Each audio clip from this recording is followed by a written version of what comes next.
Bem, gente, boa noite a todos, né? Ainda não tive a oportunidade de dar boa noite para vocês, mas essa é a primeira palestra do nosso semestre, aqui do primeiro semestre letivo de 2023, aqui do Grupo de Estudos Asiáticos, vinculado à Faculdade de Ciências do Estado e de Direito aqui da UFMG. E hoje a gente tem a honra de ter aqui com a gente o professor Cristiano Barreto, né? Após bastante, bastante conversa, né? Aí a É, gente, muito vai e vem, aí a gente conseguiu. datas, Muito obrigada, professor, sim. pela sua disponibilidade, de verdade. Aí eu passo a palavra então para o senhor. Tá bom. Então, obrigado, claro, obrigado aí pelo convite, obrigado por poder participar, tá com vocês. Eu estava falando um pouco com a Clara antes que ainda se conhece muito pouco, né, sobre China, sobre o Oriente, sobre o que está fora, né, desse sistema, digamos, ainda europeu. Eu acho que a gente tem é, é, um desenvolvimento de outras áreas, né? É, ameríndios, por conta da antropologia, né, brasileira. Eu acho que a gente tem um contato em uma área de desenvolvimento muito boa, né? Eu já tive em contato com o professor Eduardo Veiros Castro, que é uma das maiores autoridades da antropologia sobre o pensamento ameríndio. Tem desenvolvido cursos e contatos sobre pensamento africano. É, e também, paralelamente, né, vem surgir mais e mais oportunidades sobre China, tá? Mas ainda muito pouco, né? Eu acho que pouco para o tamanho, para a importância que a China tem, pode ter, né? Quando eu fui pela primeira vez à China, em 1900, foi 96, tá? A China ainda era extremamente, primeiro que muito diferente do que está hoje, né? A última vez que eu fui foi no ano anterior à Covid, tá? Em 2019, né? Que, o- né?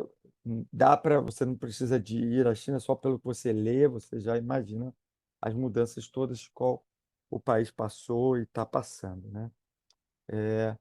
Só que de um grau de isolamento assim, realmente de uma coisa, né? Quem soubesse ou tivesse alguma coisa, tivesse visitado a China, era muito difícil, é, era restrito até principalmente pela dificuldade de transporte interno, da língua, básica. As pessoas iam muito em grupos, né? Eu fiz uma viagem de mochila sozinho e foi quando eu comecei a estudar. Para essa viagem, eu comecei a estudar chinês com um professor de acupuntura aqui do Rio de Janeiro. Não existia curso, não existia nada, né? E foi ótimo, assim, abriu realmente a minha. E por gostar tanto, né? Da, o que me chamou primeiro a atenção foi a escrita, né? E a escrita chinesa ainda exerce para mim um fascínio, uma área que eu gosto muito.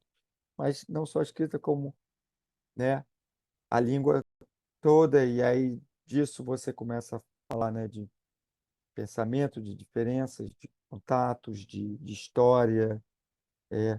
E se naquela época você nossa, não via nada, assim, muito pouco, quem tivesse viajado muito pouco, mas no jornal quase nada saía, né? E cada vez mais foi aparecendo, né? A China foi crescendo, foi se tornando mais importante econômica e geopoliticamente, ao ponto de que hoje, pelo menos aqui, os jornais aqui do Rio, você não tem um dia que não saia alguma coisa sobre a China, né? Um artigo, qualquer coisa que seja, né? Dada, digamos, de novo, a sua importância econômica e geopolítica, né? E vários aspectos, né? Então, mas quase sempre focado nisso, né? Focado na economia, tá? E nas relações internacionais, né? Então, muitas pessoas que começam né, a entrar, por exemplo, em cursos de relações internacionais, né? Grupos de estudos de China, ficando cada vez mais, porque é um parceiro, é um player, né? Uma, um país que você precisa. Se você, então, vai falar de relações internacionais, você tem que saber sobre China, né? Então, o que eu quero trazer, o que eu gostaria de ver é que se você quer saber sobre filosofia, você quer saber sobre linguística ou letras, se você quer saber sobre direito e assim por diante, você também precisa saber sobre China e sobre os outros, né? Então, essa é a minha proposta, né? Então, é, é divulgar, conhecer outros interessados, né? Criar, hoje em dia, né? Pela distância, o que for possível, a gente vai sempre. É por aí que a gente vai começando a conhecer melhor, a divulgar e ter mais pessoas, e você vai aprender também com esses grupos, mais gente, né? Então, é, então lá na Unicamp existia um grupo, todo ano tinha um professor da filosofia que fazia um encontro lá de Ocidente e Oriente, que ficou parado durante a Covid. Eu espero que talvez retorne esse ano. A USP tem um grupo de estudos que entre, entre o departamento de chinês e o departamento de filosofia, mas também assim, interdisciplinar, em geral é isso. Então, são interdisciplinares. Aí são os que eu conheço melhor, né? Ah, então vamos. O que que eu tinha preparado aqui para vocês hoje? Por favor, me interrompam, tá? Se vocês quiserem ou quiserem perguntar alguma coisa sobre o que eu estiver falando ou sobre o que vocês quiserem ouvir, tá? Eu fiz assim quase como um pouco de bate-papo, que é uma provocação, né? Afinal, a gente tem 1h30 para falar de um assunto que ocupa vidas, né? Vidas que teriam que aprender e saber com algum grau de profundidade. Então, o desafio dessas apresentações é sempre fazer uma coisa que tenha, que não seja raso, assim, tenha um rigor, mas que caiba dentro do espaço, né? Que também não seja específico demais. Eu vou falar sobre. Não, eu queria dar uma passada geral. E aí, a minha estratégia em geral é fazer sempre convidar ao levantar questões, né? Então, minha, uma das definições ou uma das possíveis definições de filosofia,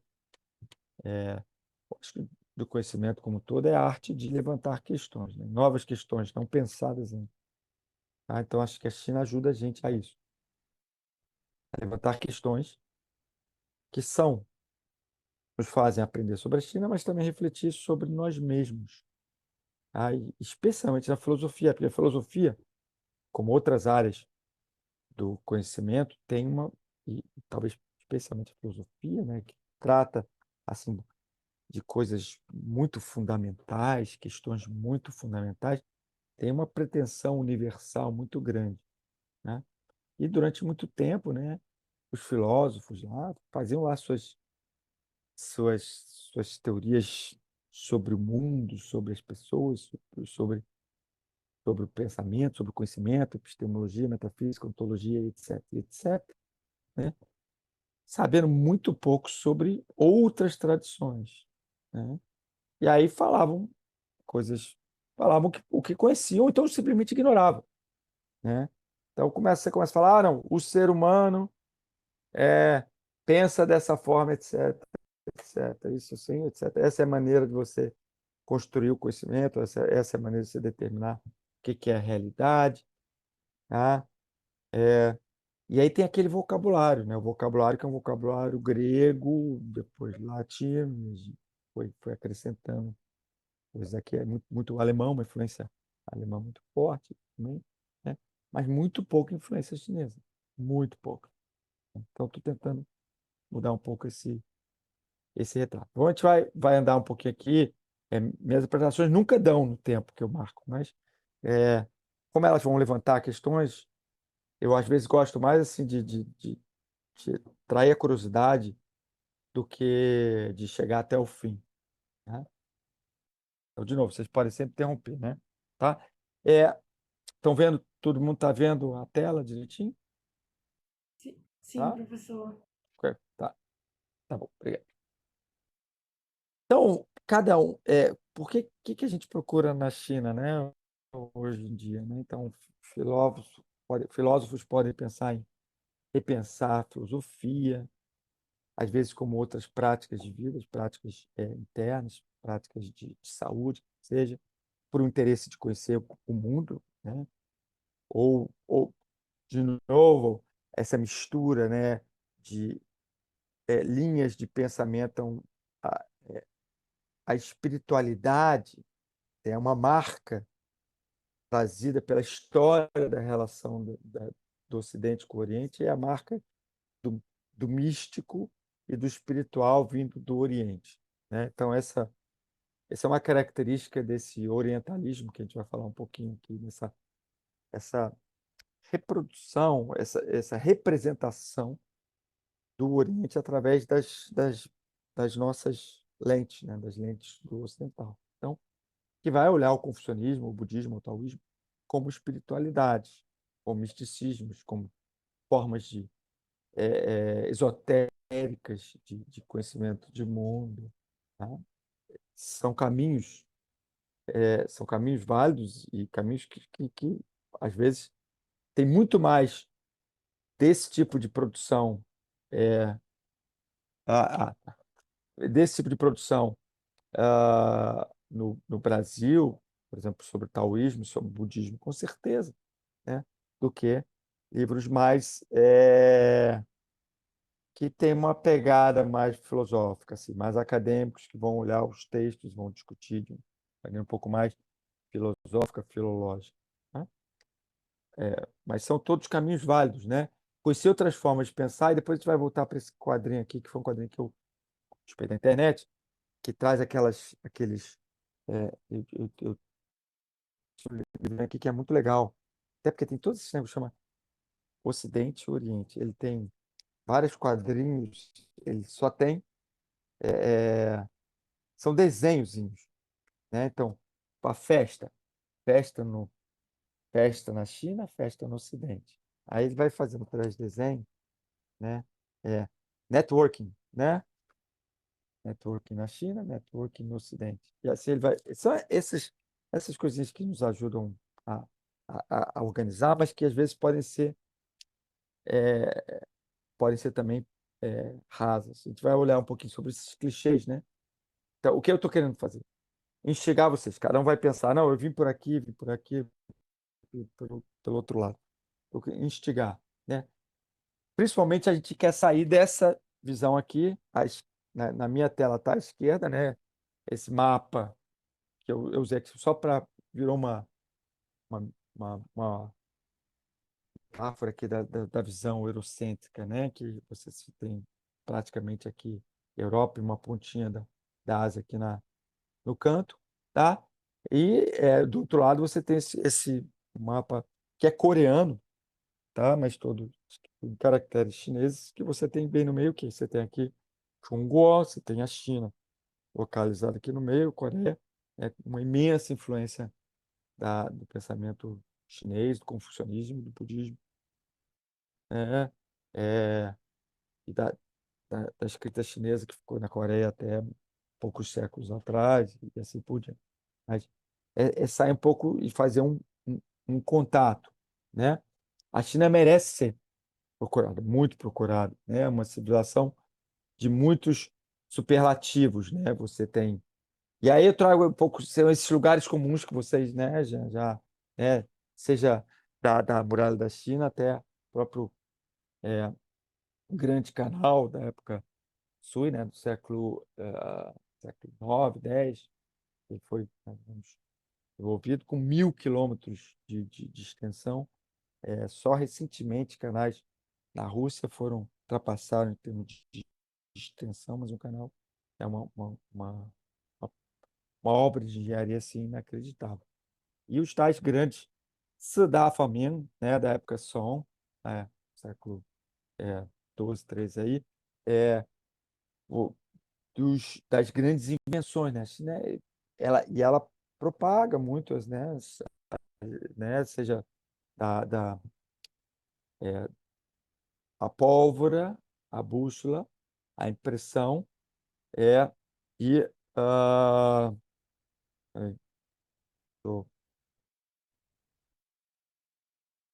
agora, é, a impressão, a pólvora, a bússola. E o papel. Na verdade, é porque a produção de papel, aparentemente, ela teria sido feita antes, mas está aqui na mesma época. Tá? É, a gente sempre aprendeu sobre que a invenção da impressão com tipos móveis é uma invenção de Gutenberg. Então, talvez qualquer aluno né, que fez um curso de, sei lá, de história, de pensamento, de história, vai acabar tendo ouvido falar em Gutenberg, né? Mas é muito pouca gente, hoje em dia mais pessoas, mas por que que sempre falou-se que o inventor da impressão de tipos móveis da Gutenberg não foi feito na China vários séculos antes, né? Então, isso numa uma civilização que ficou ao longo de sua história, do desde o contato que os europeus tiveram a partir dos jesuítas, tá, na época Ming e Qing, a partir do século XVII em diante, tá, de uma civilização parada no tempo, né? Parada. Então, existe aí um desenvolvimento com uma civilização mais rica, maior. É, Durante séculos e séculos foi o país, o império mais rico do mundo, e de repente sofre aí, na virada do século XIX, ao longo do século XIX para o XX, todo o século das humilhações, né? Então, isso aqui também são aqueles World Heritage Sites, né, da Unesco. A China só perde para a Itália em número de sítios, né, e que são lindo você visitar a diversidade que você tem na China. Então, por isso que eu chamei civilização de superlativo, tá? É, outra, eu estava falando do Gutenberg, também a gente, se estudou um pouco de história, já ouviu falar na Grande Armada, né, da enorme armada, né, espanhola, que partiu de La Coruña para derrotar os, os ingleses na grande batalha naval do século XVI, e que perderam os ingleses, mas a Grande Armada, são 130 navios zarpando com 30 mil soldados espanhóis. É interessante que apenas 4 anos depois, por uma coincidência, né, 4 anos depois, 700 navios zarparam com 1.600 soldados japoneses. Uma tentativa de invasão também mal sucedida, uma tentativa de invasão da Coreia, 4 anos depois. É, é a Batalha de Índio. Tá? É interessante que a gente veja o quão pouco a gente conhece de histórias que são extremamente relevantes para a história da humanidade, né?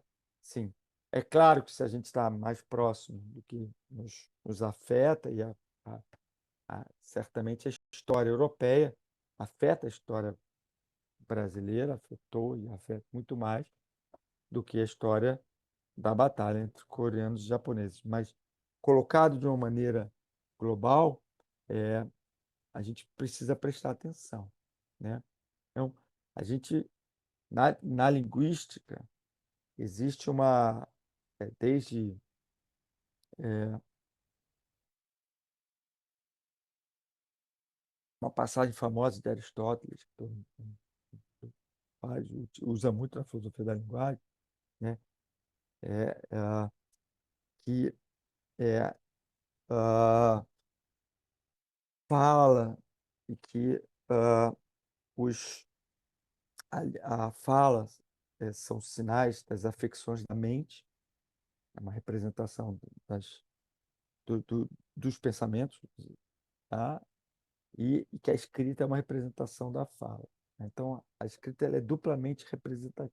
Ou seja, o que é a ideia que o pensamento vem em primeiro lugar, depois você tem a língua, que é basicamente a língua falada, e a escrita só está lá para colocar aquilo no papel, ou então em algum outro tipo de meio permanente. A escrita chinesa, ela é extremamente diferente, ela é extremamente é, subversora dessas ideias, porque ela é a única escrita no mundo, quer dizer, que até hoje outras já tiveram isso no passado, mas mudaram, tá?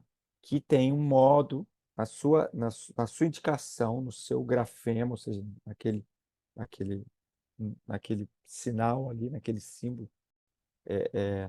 linguístico, ele tem uma representação, não só alguma representação do som, uma representação muito ruim, é, muito pior do que as nossas letras têm, né?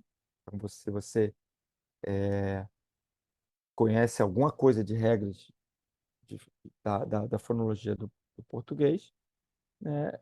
Você pode ler qualquer palavra sem muita dificuldade. O som, pelo menos, pode não entender, mas você vai ler, né? O chinês é muito mais complicado do que isso, né? Como vocês sabem, né? Mas não só tem uma reprodução muito mais rudimentar e indireta do som, como tem uma representação do significado, tá? Então, assim, estritamente falando, está errado falar que os caracteres chineses são ideogramas, né? Eles não são representações de ideias, né? Grafias de ideias. Eles são uma coisa muito mais complexa, tá? Mas existem dentro na montagem, na estrutura desses caracteres, indicações do seu significado, os radicais. A gente, né, não vai. E é interessante que a escrita ela é muito variada, eu quis trazer aqui vários. Porém, desde a unificação chinesa na época Qin, século III a.C., final do século III a.C., basicamente, e logo depois na dinastia Han, tá? Ainda período antes de Cristo, a, a escrita, os caracteres chineses são padronizados e basicamente se mantêm até hoje. Então, durante 2100, 2200 anos, os caracteres chineses não mudaram. E não vão mudar, pelo jeito. Porque muita coisa já se questionou. Houve uma mudança, uma simplificação na China continental, tá? Que alguns caracteres foram simplificados, mas na sua, na sua essência, no seu cerne, eles não mudaram, mudaram pouquíssimo. Isso por que que eu estou trazendo isso, né? Então, estamos falando de coisas da China, porque são esse tipo de informação assim, meio solta, quase que anedótica, é, vai nos mostrar um pouco trazer essa distância, né? A distância, o maravilhamento, né? E vai ajudar a explicar um pouco as maneiras como a gente vai abordar a China, tá? Então você tem essas coisas incríveis, enormes, etc, etc, esse lado, mas você também tem, né,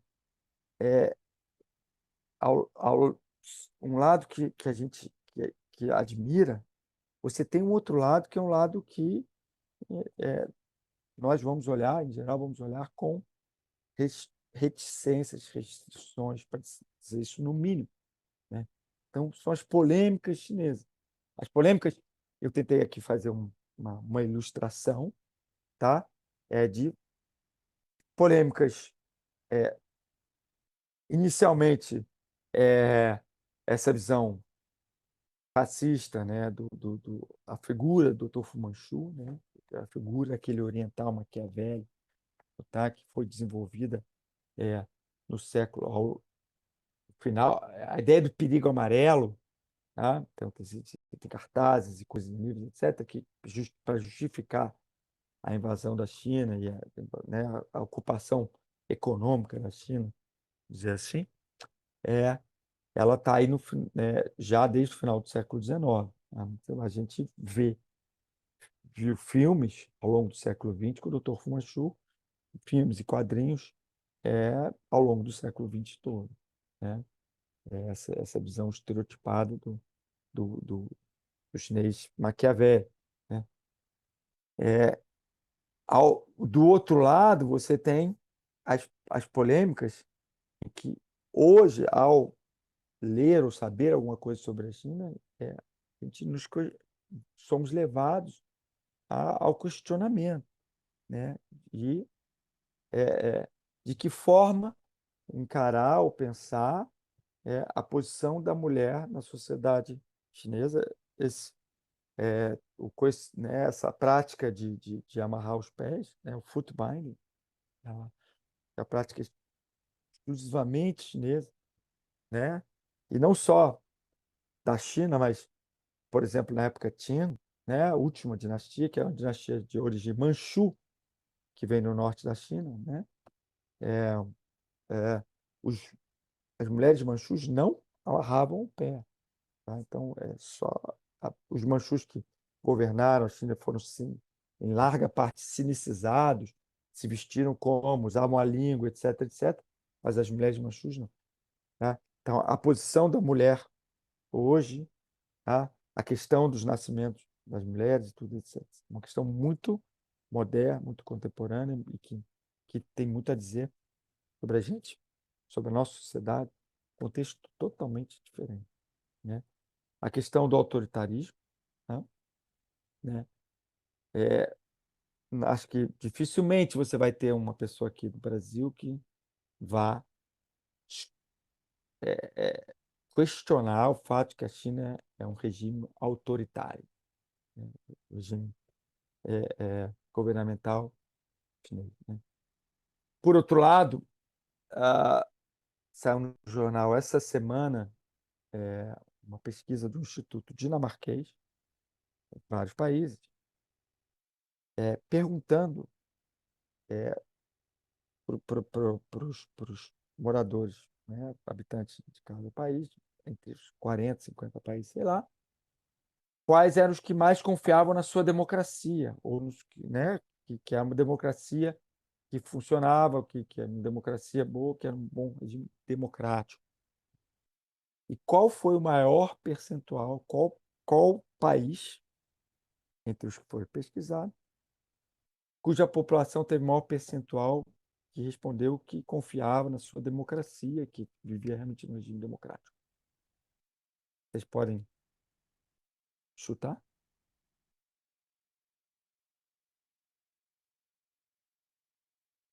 Foi a Então, China, professor? eu acho, foi a China.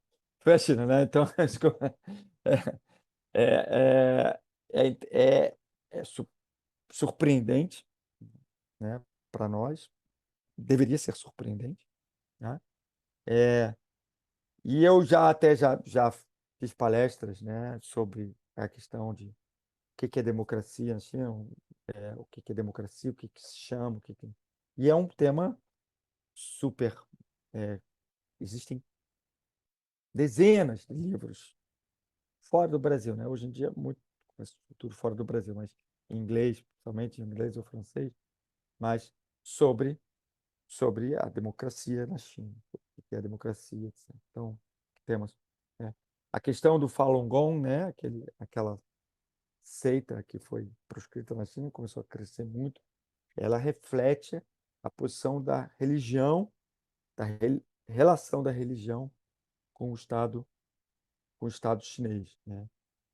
E o que é religião para a China? A gente estava falando lá atrás sobre o taoísmo, sobre o budismo, né? A maior parte das pessoas vai reconhecer, vai chamar de religião, né? Eu tenho aqui, coincidentemente, deixa eu ver se eu tenho aqui a mão para mostrar para vocês. Não tem muitos livros, né? Estava aqui por perto. Ah, mas eu queria mostrar o.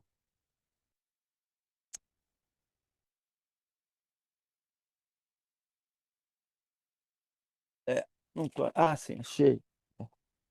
A maior parte dos livros que estão sendo de introdução à filosofia chinesa, né, de autores estrangeiros, chama-se Introdução à Filosofia Chinesa. Esse aqui é do Brian Van Orden, e é da Karen Light, um pouco mais antigo. Tá? É. Mas o Mário Possetti, que é um italiano, tem este livro, que é uma introdução às religiões chinesas. E se você ler o livro, tá? Ele é muito parecido com os outros livros. Por que é religião? É religião ou é filosofia? Tá? Então, essa relação da religião é extremamente rica e diferente na China. Tá? Várias definições, várias. Também é um tema super interessante que talvez vá dizer bastante para quem estuda a teologia ou pensa a própria filosofia. Tá? E, finalmente, a questão das minorias na China, né? Então, o tormento dos uigures, né, em Xinjiang, tá? É do conhecimento de quase todo mundo, né, que lê o jornal, e vem sempre aquele número de campos né, de concentração, de reeducação de 1 milhão de uigures são fechados lá. Eu já ouço esse número de 1 milhão há muitos anos, e não há dúvida de que existe uma mão pesada do Estado, muito pesada do Estado, né? É, e o caso do Tibete é um caso que está muito próximo do Ocidente, né? Por conta da influência do Dalai Lama e etc. As pessoas não vão simpatizar ou não vão querer, às vezes, se aproximar ou conhecer ou adquirirem uma, uma antipatia pela China ao ver esse tratamento, né? Tratamento tibetano, de uigures, né? De cerceamento à liberdade de culto, à liberdade de expressão, etc. Não. Então, me manter distante. Tudo isso é complexo, né? E a gente não está aqui para colocar nas caixinhas e definir o que é para defender ou para atacar. Tem muita coisa que acho que para ser questionada, para ser mexida, né? Então, a gente vai olhar a China assim e de que maneira abordar a China, né? Então, uma das maneiras, né? Então, diante dessa modernidade que a gente vive, né? Então, eu botei dois, né, um Protágoras aqui, um de todas as coisas, e aqui da Toni Morrison, que foi Prêmio Nobel de Literatura. As definições pertencem aos definidores e não aos definidos. Ou seja, né, as coisas não são. Quando você fala, você está dando um nome, você está definindo, você está criando aquela coisa, tá? Isso dá abertura para uma palavra que é uma palavra muito difícil de lidar, que é a palavra do relativismo, né? Relativismo. Né? Então, é, e essa história do homem medir todas as coisas cai muito no relativismo, que você tem dificuldade de julgar o que é certo ou errado, né? Porque tudo é o que é, né? Então, é uma outra linha, que é uma linha que às vezes é associada a isso, é o culturalismo. Então, né? Então, e aí você tem debates, um dos debates mais próximos que a gente conhece, né?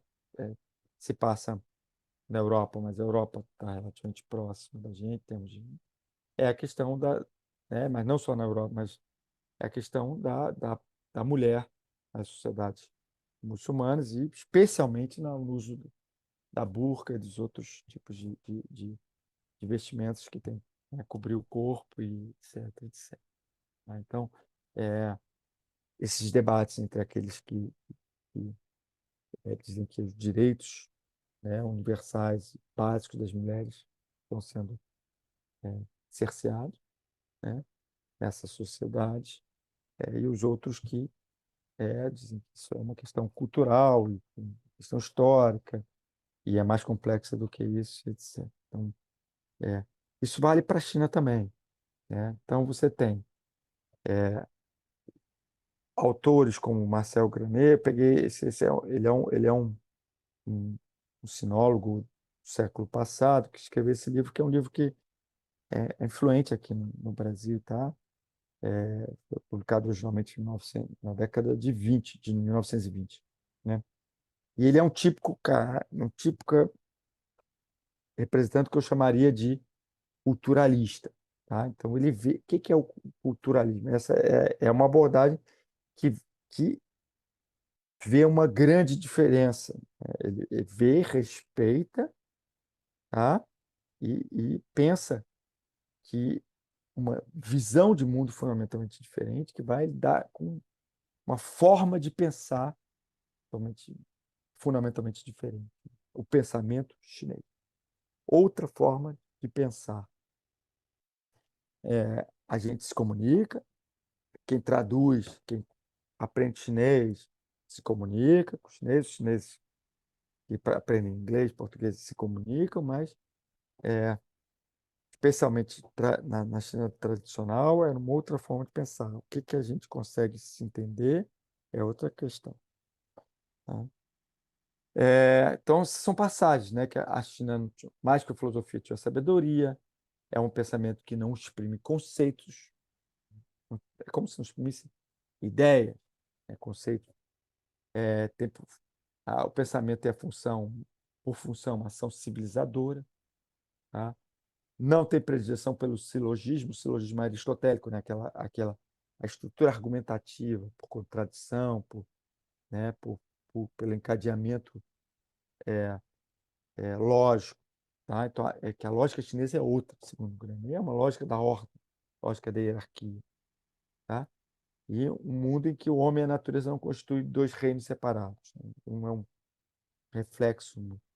Então, o Granet, ele foi visto por muitos sinólogos depois dele e por outras pessoas com visão mais universal como um orientalista, aquele que reproduz na China um outro mundo, mas é um mundo ficcional, tá?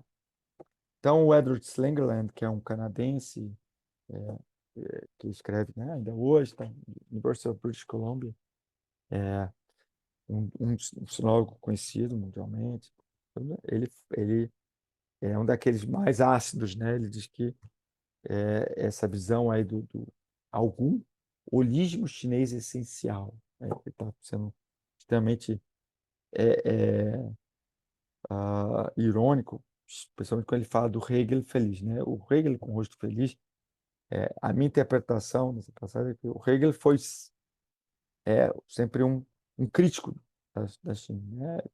Que não tem uma filosofia chinesa, não tem, é um pensamento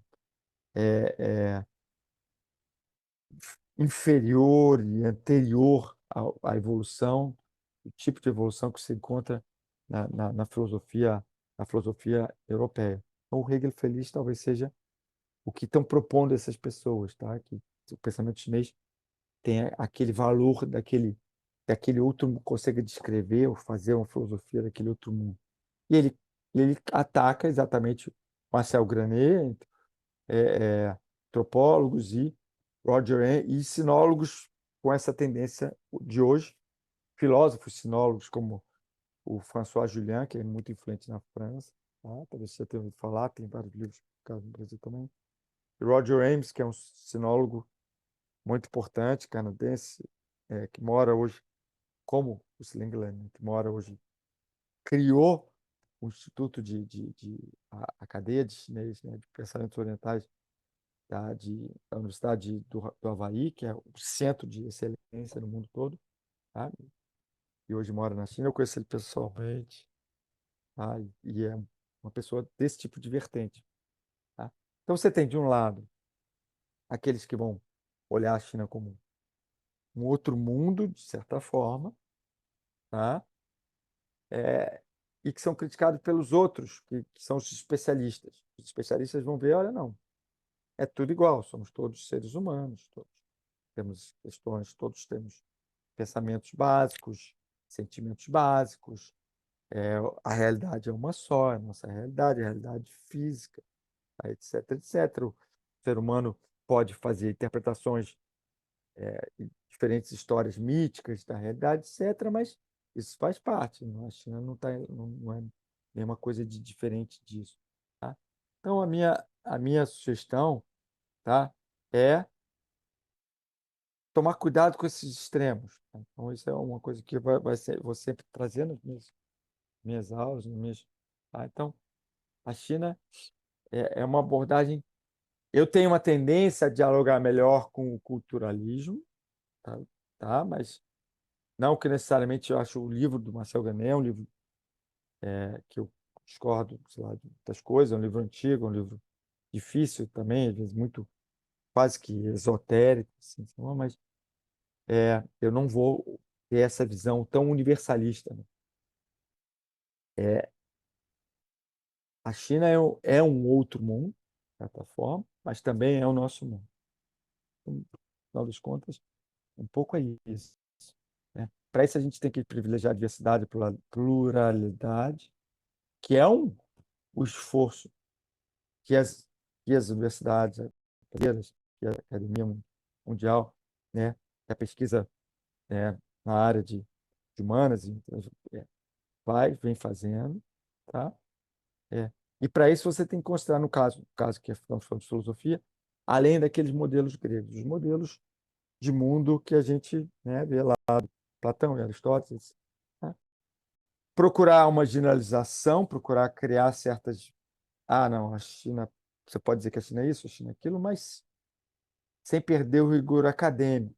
Tá? Então, ou seja, está aí o equilíbrio entre o sinólogo, que é o especialista, mas o filósofo, que é aquele que vai questionar as grandes afirmações, as afirmações universais, aquelas coisas, não, o mundo é assim, o mundo é não sei o quê, né? Não procurar fundamento, não procurar respostas, fundamentos, outros fundamentos para substituir os nossos, mas pensar na diferença, tá? E daí não criar essências, não criar, né, coisas, pensamento. Nisso a gente vai estar muito alinhado com o próprio Marcel Granet ou com o Roger Raines, tá? É, é preciso você. é, eu imagino que você possa conhecer muito e entender e ver proximidades e ver, né? Mas para você poder voltar atrás e dizer, olha, não, eu conheço muito sobre isso, mas tem respostas que a gente nunca vai ter, né? Porque a gente precisa de partir de algum lugar, né? Então a gente vai conhecer que eu vou dar uma passada rápida sobre esse contexto histórico geográfico, entendeu? É, eu acho que a outra parte é mais interessante para a gente ter tempo. Você tem esse isolamento chinês, essa importância do regime de águas, desse domínio de agricultura, dessa densidade populacional, que é uma coisa toda complexa, mas que muitos autores vão identificar nessa sociedade que desde cedo, uma sociedade de grande densidade populacional, que vive parte aqui dessa região em volta ao longo do Rio Amarelo, do Huanghe, tá? E que aí vai se desenvolver uma cultura que é uma cultura muito, muito única e muito singular, tá? Por conta dessas questões de uma sedentarização muito cedo, um contato com populações nômades com grande contraste, tá? E uma homogeneização que você. Então, isso aqui é um pouco mais dessa geografia complexa, tá? você tem aqui uma série de lugares aqui, tá? Que isso aqui é a maior, essa região aqui, esse platô de Loess, que vai até aqui embaixo, Loess é a maior precipitação de poeira desértica do mundo, tá? Que vem ventada do norte para o sul, tá? Bate com a umidade das monções, tá? Cai e cria um solo extremamente fértil, extremamente instável, que vai inundar praticamente todo dia. Se aqui o nível de lama do Rio Amarelo é 50 a 100 vezes o tamanho do nível de lama que você tem no Amazonas ou no Mississippi, por exemplo. Tá? Então, você, é, as inundações foram frequentes na história da China e continuam sendo inundações centenas e centenas. É, e é nessa época, Joe, que a gente vai aqui falar um pouquinho, para quem não tem assim, nenhum tipo né, de contato, existe um período, aí mais ou menos do século, principalmente do século V ao século III a.C., tá? Em que a China está, né, nessa época dos Zhou, os chamados Zhou orientais, tá? É uma época que a China não tem uma unidade política, tá? Tá toda esfacelada, né? Uma população muito grande, é uma época de fermento cultural muito grande, tá? Ao mesmo tempo, a identidade chinesa, com uma língua e uma escrita compartilhada pela maior parte dos habitantes dessa região, por milhões e milhões de moradores dessa região, diferentes estados, tá?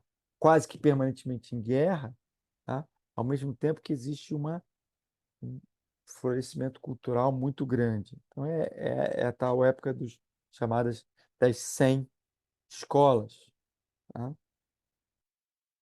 É a época principalmente aqui dos estados guerreiros, tá? Então, Changuo Shidai, tá? Em que você tem, lado ao lado dessa desagregação política, uma homogeneidade cultural de práticas de línguas e artes.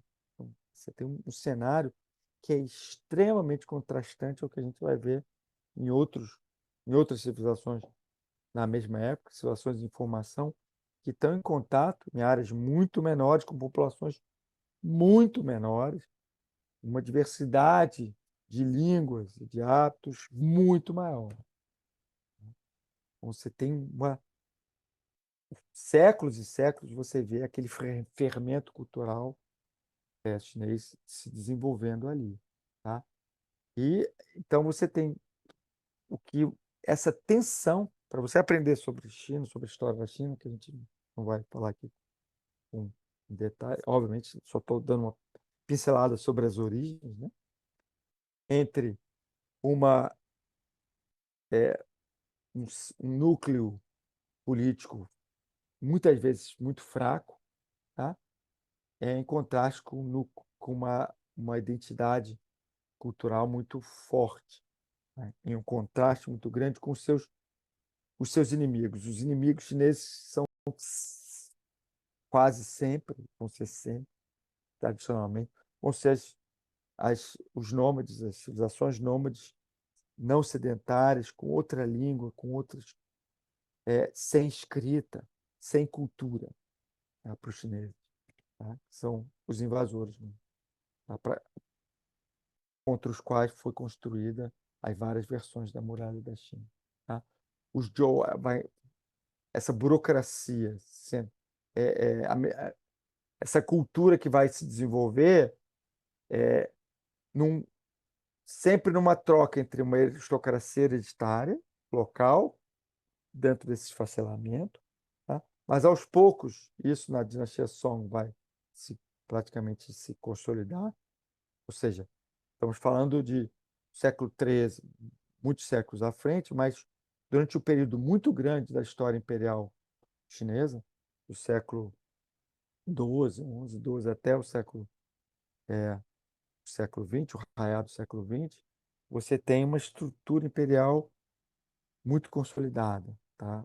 Organizada em torno dessa burocracia, que é uma burocracia é, let, disse letrada, burocracia que lê os clássicos, e aí diz ler Confúcio, né? O confucionismo adaptado depois de séculos e séculos, tá? É, para vocês que, né, muitos talvez venham de, de, é, do direito, é muito interessante esse conceito, essa ideia do mandato do céu, tá? Ou seja, o poder, do, que é o mandato que tem o regente, tá?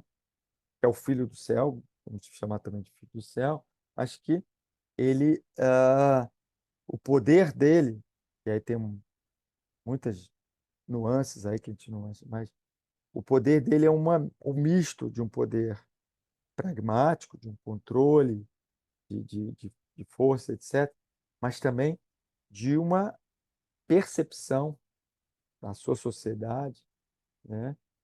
E depois na sua posteridade, de que ele é um regente que merece ter aquele papel, merece ter. Para que ele tenha o mandato do céu, confucionismo de Mencius, que é o que mistura de Confúcio com Mencius, etc., tá? Vai dizer que se você não tiver um regente virtuoso que esteja trabalhando em prol, né, do seu do seu estado, e o estado chinês é um estado que você tem um reflexo da família, tá? É, disse na sociologia chinesa que você tem, né, uma família funcional e um estado afetivo. A nação afetiva, a gente tem uma família afetiva, dá para a gente pensar sobre isso nas relações familiares, tá?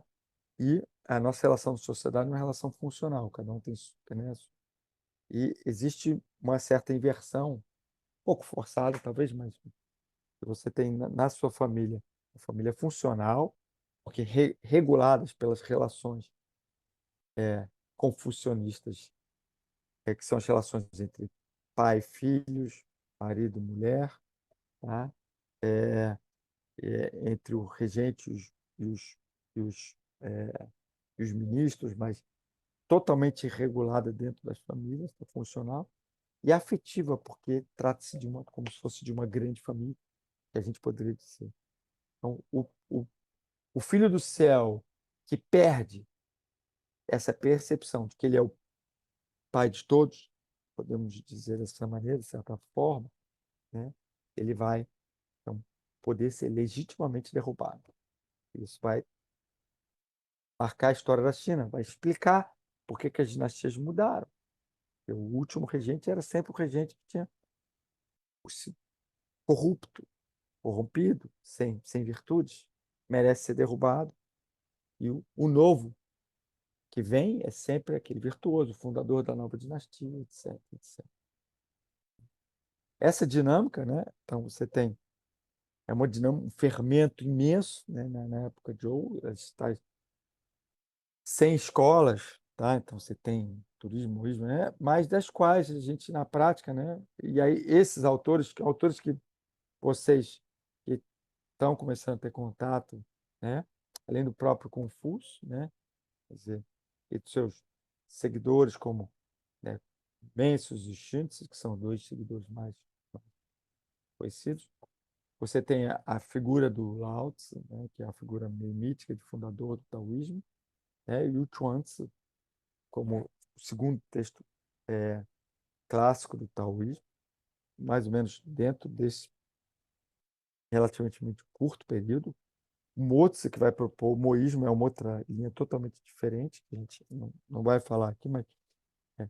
E aí eu até tinha falado com a Clara em relação aos interesses e tudo, eu resolvi dar uma apresentação mais, digamos, mais um panorama, um modo de usar, talvez, um modo de explorar, do que ficar falando, o amoísmo é isso, isso, isso. O confucionismo é isso, aquilo, isso. O legalismo é isso. Não. São alguns nomes, tá? Que vocês, é, é, espero, peguem dessa aula, né? Certo? Maneiras de olhar na hora de ler, né? Um livro como esse, por exemplo, entendeu? Se tiver interesse, são livros bons, especialmente esse aqui do Brian Van Orden, tá? Se tiver interesse de ler, com essas, se vocês concordarem comigo, com esses óculos, essas lentes, né? Você tem aí do Yanguismo, Escola dos Nomes, etc, etc. São nomes de escolas que são muito diferentes, algumas muito fora da curva, vai mostrar a diversidade também. A gente tem que tomar sempre cuidado com. é, é, Essas são as escolas mais conhecidas, são as 5 escolas chinesas mais, né? O taoísmo, o budismo, o legalismo e o moísmo, né? É, é, mas com o budismo. 5 mais um, porque o budismo não é uma escola exatamente chinesa, né? Mas virou um pensamento chinês, né? Que, em grande parte, terminaram, né, mais ou menos influentes na história do pensamento chinês, tá? Então, a minha proposta é sair aqui um pouco desse, né? Quem conhece alguma coisa de filosofia e já teve um contato, está tendo um contato, já ouviu falar nessas áreas da filosofia, né? A área do conhecimento, a área do estudo do real, metafísica, né? Do que está, da essência que está além do que a gente pode tocar e ver, meta, tá? A discussão sobre o físico, é a lógica, o raciocínio, como é que funciona a razão, como devemos viver, a ética, né? Qual é a conduta correta, e estética, que é as questões não só beleza, assim, mas sobre o que é belo de uma maneira mais assim abrangente, e as relações da estética com outras, com a própria ética, entendeu? Não só de apreciação estética de quadros ou de obras de arte, mas de uma maneira mais abstrata, né? É, existem livros, por exemplo, um escritor aqui chinês que tem esse texto aqui, é um dos poucos textos, chama de filosofia chinesa, de um professor chinês, de um autor chinês, tá? Uma editora chinesa, tá? E tem lá suas. O que é mais interessante para mim é que ele é totalmente diferente dos outros. Vamos seguir um pouco as linhas, as escolas. Ele vai procurar, como vários autores ocidentais às vezes procuram, é interessante porque ele é um chinês, ele vai tentar colocar essas categorias fundamentais do Ocidente, falar sobre o que é o real, sobre o que é o conhecimento, usando as abordagens chinesas, tá? E eu vejo que as problemáticas chinesas são, em grande parte, outras. E o que caracteriza, muitas vezes, a, a diferença do pensamento chinês, pensamento oriental, ocidental, desculpa, se a gente pode botar essas grandes categorias, isso a gente tem que tomar cuidado, mas digamos que a gente possa. Não é nas respostas, né? As respostas às mesmas perguntas, mas são as suas diferentes perguntas. Que perguntas os chineses se colocam? Não é que perguntas nós, enquanto sinólogos, ou filósofos, ou brasileiros, ou chineses morando lá hoje, ou americanos, canadenses, ou franceses, ou sei lá o quê, nos fazemos quando estamos lendo textos chineses. Mas quais perguntas que os textos chineses, né, que a gente pode ver desses textos, tá? Então, essas questões do humanismo chinês, um humanismo diferente, humanismo que essa fronteira do natural, que falava o Marcel Granet, de certa forma, essa dicotomia diferente entre humano e natural. O chamado pensamento correlativo relacional, que mexe uma identidade, né? Uma identidade que é uma identidade relacional, uma identidade que se pauta pelas relações, né? E menos pelos seus nodos, pela sua essência. Daí a história do Leibniz, né? Das mônadas, ter tido tanto interesse no pensamento chinês. Então, essa história de pensamento correlativo relacional já é uma história antiga, que os ocidentais, são nomes ocidentais, vou falar de China, mas é uma visão de mundo muito diferente.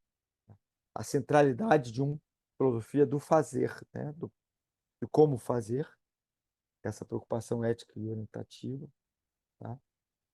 Isso é uma das coisas que o Hegel, por exemplo, diz que não é filosofia, porque a filosofia vai procurar falar do mundo, vai ser mais abstrato, não é uma, uma, uma, uma lista de como agir no mundo. Né?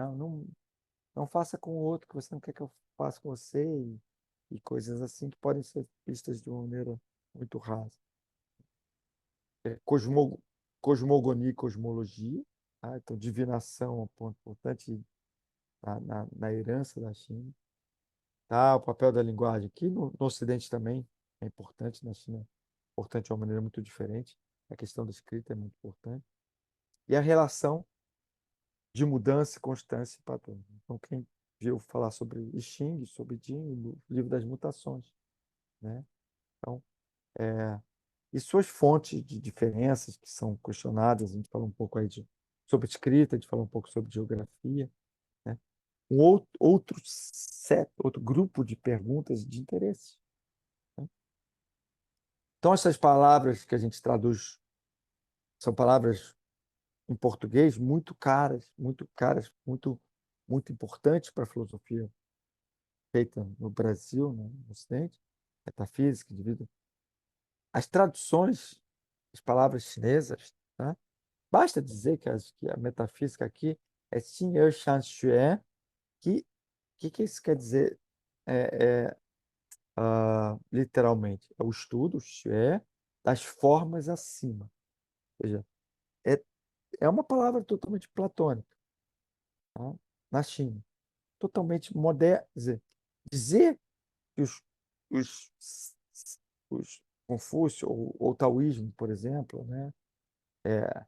Os neo-taoístas que faziam especulações mais de caráter mais metafísico, eles não estão pensando em formas.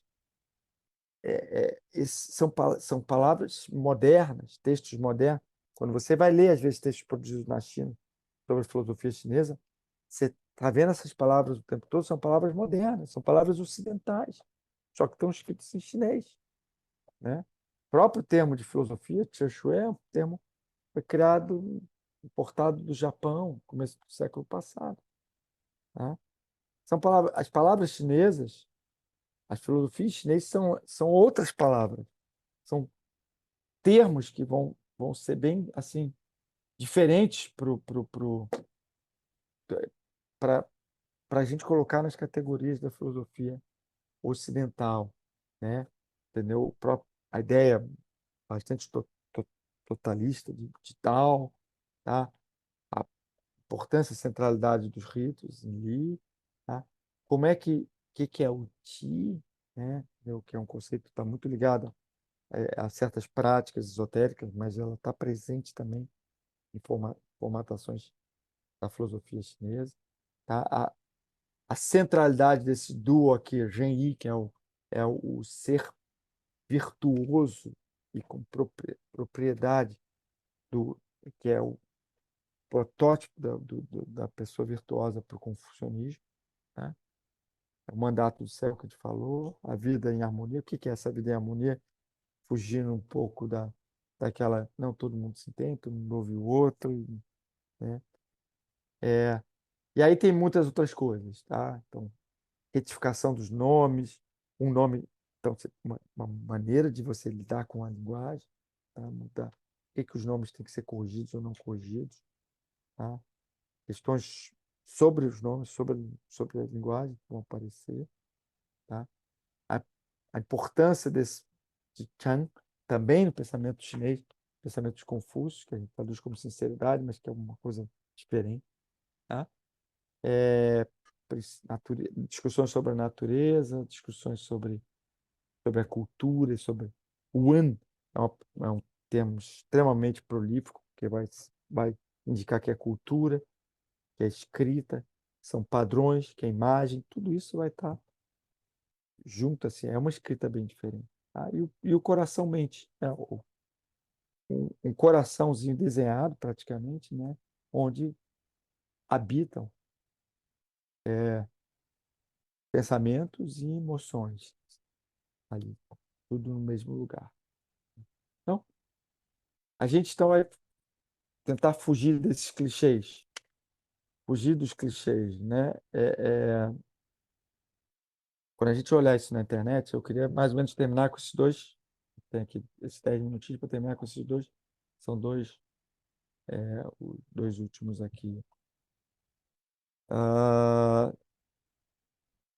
esses clichês, se vocês estão dizendo, então, onde é que o pensamento acontece? Dentro e fora, né? Aqui você tem China e aqui você tem o Ocidente. Os chineses, o pensamento é dentro, porque não expressa, né? Ele é interior, você não coloca para fora, né? As, a, o riso, o ódio, as emoções são contidas, tá?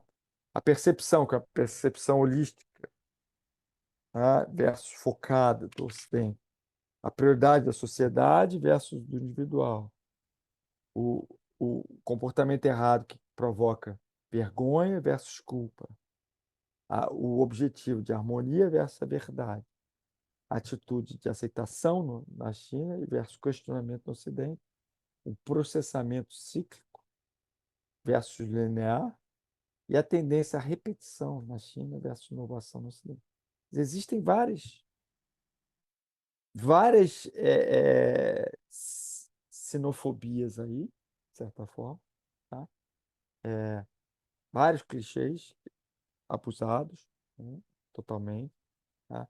Então, a gente pode dar uma aula trabalhando em torno por cima desse quadro, tá? É, é, ao ficar discutindo exatamente, né? É, por exemplo, toda essa questão de pensamento, da ligação entre a relação entre emoção, essa dicotomia razão e emoção, que na China funciona, as palavras são diferentes. O modo de lidar, o modo da linguagem, trabalhar com isso é diferente, né? O local, o próprio coração, que eu estava falando, coração-mente, estava falando de você é diferente.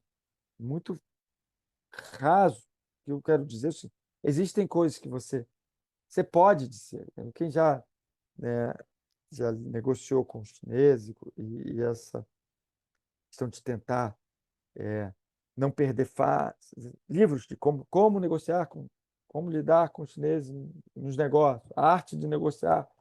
Então, aí você tem aquelas reuniões em que todo mundo parece, ninguém fala, né? No final é uma coisa que todo mundo quer ter meio que razão, tá? Então, para que todo mundo termine feliz, em harmonia, e que a verdade não é tão... Mas o que é essa verdade? Pensa do ponto de vista filosófico. O que pode-se dizer que no Ocidente a gente está procurando a verdade, né? A verdade, a única, existe uma única verdade, né? A quais os chineses não estão muito interessados naquelas verdades, estão ignorando, estão distorcendo a verdade, tá? O se existe só uma verdade, qual é essa verdade? É verdade ocidental? Tá? Não é, então, o Roger Ames fala muito sobre essas tradições fundamentalistas, as tradições que são o império da verdade. Então, você só tem uma verdade, todo o resto está falseado. Então, para você falsear todo o resto, você precisa ter um critério que valha para tudo. Você tem um critério universal de avaliação. Dizer o que é verdade, o que está falso. Que critério é esse? Quem é dono desse critério? Se você começar a olhar mais dentro em conceitos e ideias mais fundamentais, né, por exemplo, a beleza, o que que é a arte. Por exemplo, recentemente li um livro sobre o que é a arte. É, tem tanta discussão sobre isso, né? Então, é, falar que a prioridade social versus o individual muitas vezes pensar que o chinês não tem self, é o selfless, né? Que ele vive como aquela imagem do chinês robô, né? Que vive na sua sociedade, vive em harmonia, entendeu? E que não vislumbra, na verdade, a própria ideia de um self correlacional, uma outra ideia de identidade.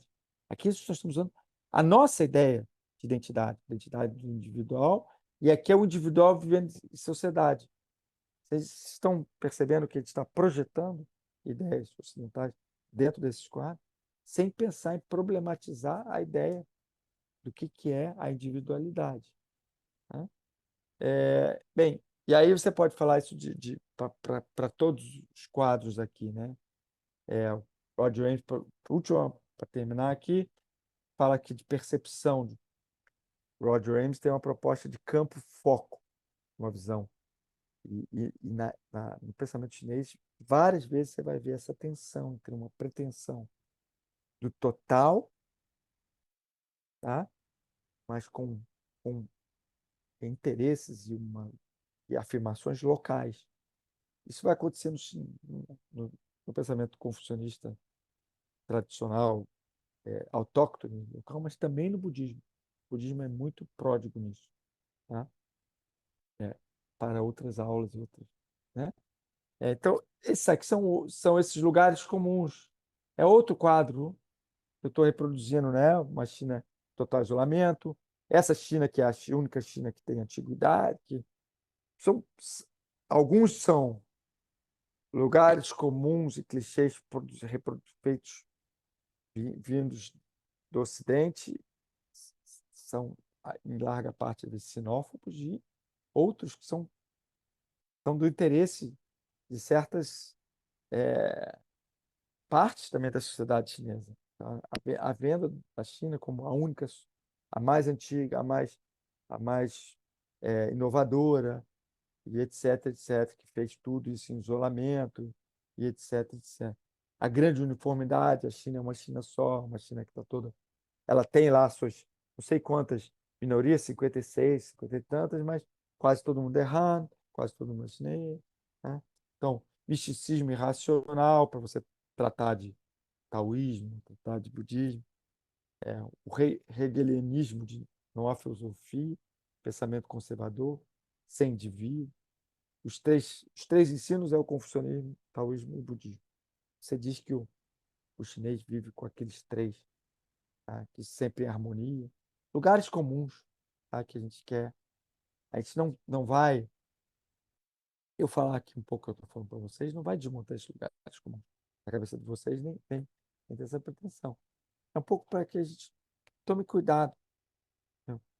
Tá? Então, seja aberto a essa diferença. Esse quadro aqui, né, é um quadro que mostra. Deixa eu ver, espera, tá aqui. Mostra diferenças, né? Mas não toma eles assim, de uma forma assim, né? Então, vou fechar a minha apresentação com isso. Então, esse quadro que seria o quadro, digamos, de proposta para quem quer seguir mais sobre a China. Não é leia esse ou aquele texto, não. Isso eu pode passar depois para vocês, biografia, mas é a forma de ler, né? A forma de leitura, né? São as perguntas, perguntas, perguntas às quais eu não tenho as respostas. E eu tenho as perguntas na minha cabeça quando eu estou estudando sobre China, né? Qual é a natureza dessas diferenças de visão? Existe, sem dúvida, diferença. Que natureza? Com fundamental ou menos fundamental, né?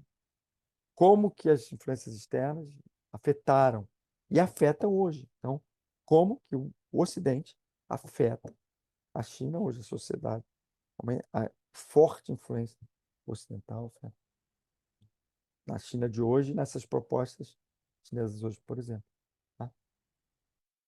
O que é homogeneidade? O que é diversidade? O que é pensamento chinês? Que é uma quimera, uma construção, né? Mas por que que a gente pode falar de pensamento chinês ou não pode? Tá? O que que é essa história chinesa milenária, etc, etc? O que que é a identidade chinesa? O que que os chineses dizem que a sua sociedade, né? Por que que os egípcios não falam isso? Vendendo o tempo todo que a civilização egípcia, a identidade egípcia não é a mesma dos faraós, né? Ou mesmo na Grécia. Os gregos podem estar extremamente orgulhosos das suas raízes, etc, etc. Mas dizer quem é que vai falar que a civilização grega ela subsiste, mas não na Grécia, de certa forma, né? É o impacto, então, da tradição do ontem no hoje, tá? O que que é modernidade? Quando a gente fala de China, isso é muito importante para quem está pensando nas estruturas, por exemplo, legais da China, né? Tá? O que que é filosofia chinesa? O que que é pensamento? O que que é religião chinesa? Né? Correlação da tradição com a sua língua falada e escrita, né? Que para mim é um tema super importante. Quando a gente lê os textos, a gente está traduzindo. O que é que acontece quando a gente traduz? Tá? E o que que a China nos faz voltar para. Eu, como filósofo, hoje trabalhando com filosofia, não sou filósofo de formação, mas trabalho com filosofia, né?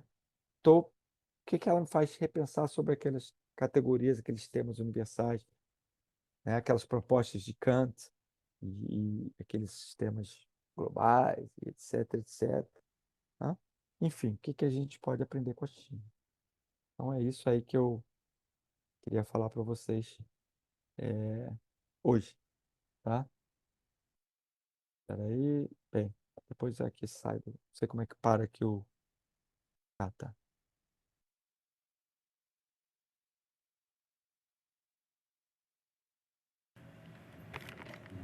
Oi, tô. Então,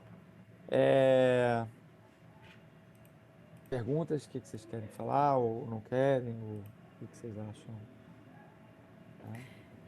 Gente, se vocês tiverem alguma pergunta, vocês podem mandar aqui no chat ou também abrir direto o microfone. Alguém gostaria de falar, fazer alguma pergunta para o professor Cristiano?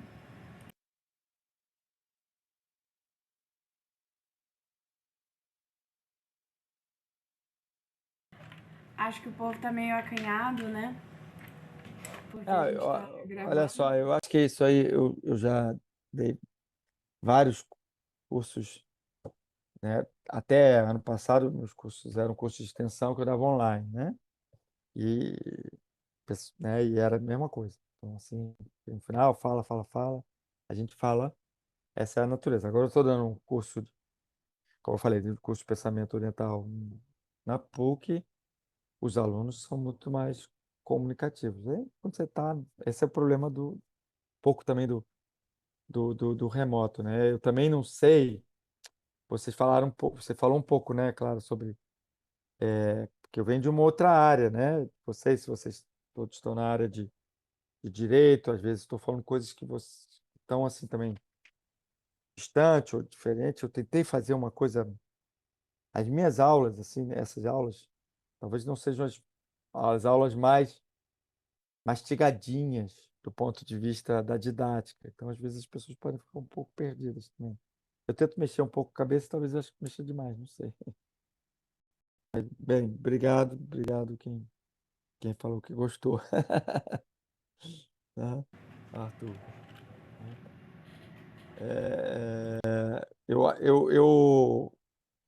A gente falar aqui sobre os principais temas do confucionismo, do moísmo, tem outras coisas. É possível fazer também, botar em 1 hora e meia isso, sabe? Mas eu não, de novo, acho que vocês, se tiver interesse em saber, primeiro não vai ser em uma aula assim. Ninguém aqui vai sair dessa aula sabendo assim, sobre chinês. Mas é justamente, é por isso que eu sempre falo um convite, né? É, então a Maria Alice falou, né? É, Borage, eu, eu, eu acho que essa formação, essa minha vir da filosofia, de certa forma, vir da linguística, mas também da filosofia, ajuda muito a descentralizar, né? A olhar o ponto de vista do outro, tentar olhar pelas lentes do chinês. Até. E olha que eu não sou super fluente em chinês, na língua chinesa, como um chinês. Não você nunca, entendeu? Mas tem esse distanciamento que ajuda também, sabe? Mas então, muito obrigada, viu, professor? Eu acho que a gente já pode encerrar por aqui, se ninguém tiver mais nenhuma dúvida. Mas muito obrigada, professor.